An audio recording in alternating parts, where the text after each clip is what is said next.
یا الاغ میمیرد یا تیمور. روزی به تیمور لنگ یک الاغ میبخشند. تیمور رو به ملا گرفته و میگوید: ملا، تو از الاغ خوب سر در میآوری؟ به این الاغ قیمتی بگو. ملا میگوید: قبله عالم به سلامت، این حیوان با ذکاوتی است. اگر این را به من بدهید، من به آن مثل یک آدم حرف گفتن میآموزم.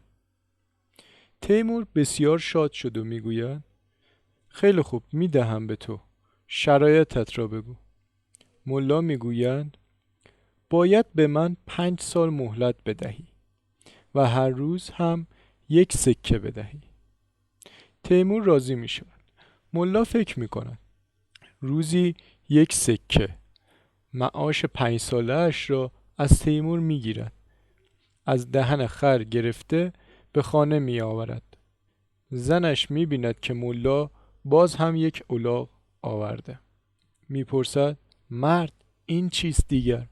ملا می گوید: زن، حرفی نزن، این پول را بگیر خرج کن، بعد ببینم به سرمان چی می آید. سپس زن را در جریان کار می گذارد. زن می گوید: مرد، مگر دیوانه ای؟ مگر سرت یخ بسته؟